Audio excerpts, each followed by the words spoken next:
How will more U.S. debt crush the economy when it's already astronomically high and hasn't crushed the economy yet? The debt itself isn't a problem as long as the economy continues to grow.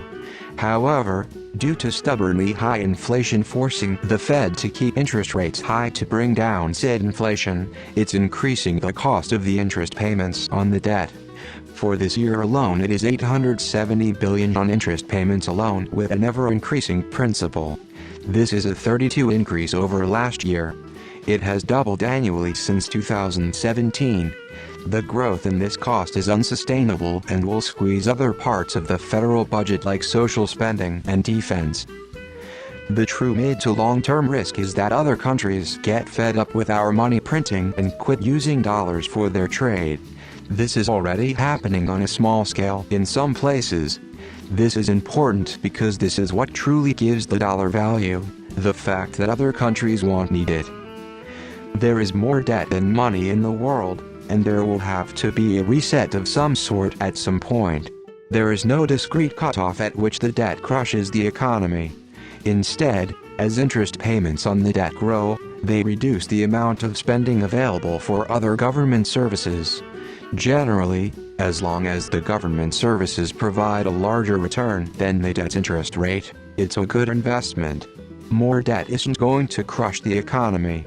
Anyone that says that is so full of shit their eyeballs are floating. High debt isn't a problem. High is an arbitrary description, anyway. All you have to really do to realize that is ask this: who owns the vast majority of the debt? The first problem is that no one fundamentally understands how the economy works in its totality. Second, people think national debt is just a larger version of their credit card debt, when it's more like something between photocopying monopoly money and being away from your wife for a year and paying her back all the kisses she missed. There is no tipping point. Your take is correct. When people panic about the debt, you'll generally find it's right-wingers. They don't actually care about the debt per se, they just use it as an excuse to try to cut funding to programs they don't like. It's a lot easier to say, we gotta get the debt down, than it is to say, let's not give lunch to school kids. It isn't astronomically high, and it was actually reasonably low until the last 10 years. The current debt to GDP ratio is around 144. Many major economies are around or above 100. Countries with higher ratios than the US right now have certainly felt pain from too high debt levels. I think it's a reasonable concern to allow that number go higher. Above 150, 180, 200 there may be consequences. The tipping point is complicated. It comes when people lose confidence in the US economy. So far it has remained very trustworthy in most people's minds despite the high debt. Before 2008, the level was around 62, so it is very reasonable to call increasing debt a concern. Public debt is private wealth. Think about that. When people are no longer willing to loan US government money, then the government will either be forced to print trillions of dollars to repay the debt and cause hyperinflation and your groceries bill goes up 10 or 20-fold every year. Or the government has to raise taxes dramatically while at the same time drastically cutting government spending by like 40 across the board. That would take a massive amount of money out of the economy, causing a deep recession.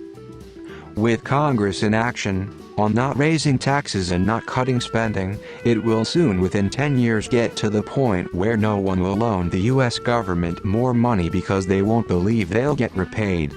Macro finances at the level of a large business or a country do not function the same way as your personal finances. Long story short, as long as a business or country is producing profits that exceed debt servicing levels, borrowing more money continues to increase profit.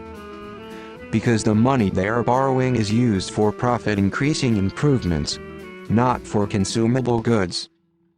When you borrow money for food or a car or a house, that money is consumed. It is gone, and cannot then be used to generate offsetting profit. When a government or business borrows money, it is used to employ business or governmental processes that generate profit. So unlike an individual whose debt load is a negative on a balance sheet, the debt load of a business or government is a positive.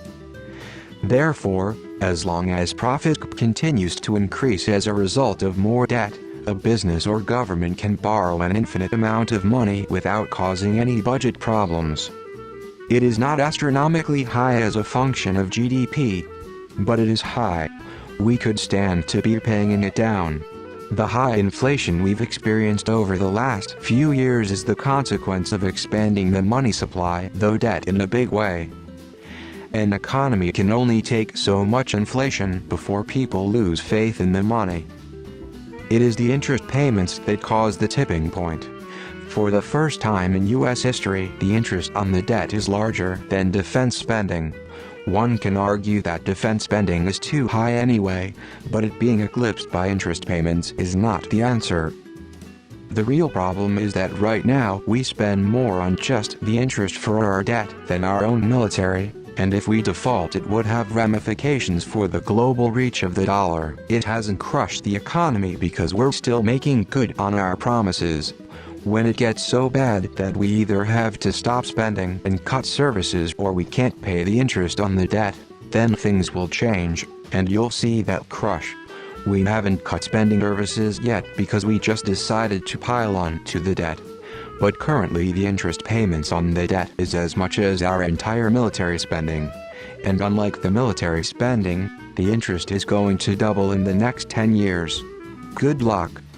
Interesting that this only comes up in election years, just like the border crisis. Debt is sustainable as long as growth rates of the economy are equal to or exceed the borrowing costs.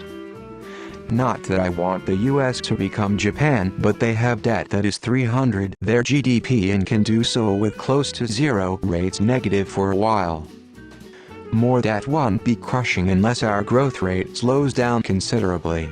But reading headlines that say more debt will crush the US results in more clicks, and it's all about attention-grabbing headlines.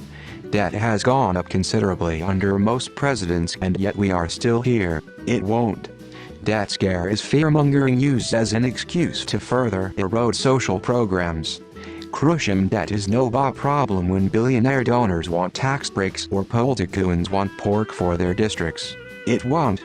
Central banks are in control of the markets and they all collude. As long as they keep cooperating, they can do whatever they want. Money isn't tied to anything of value, so there's never going to be a hold-up wait a minute moment. In 1929, we were experiencing the Roaring '20s. Things were booming. Right up until the moment they were not.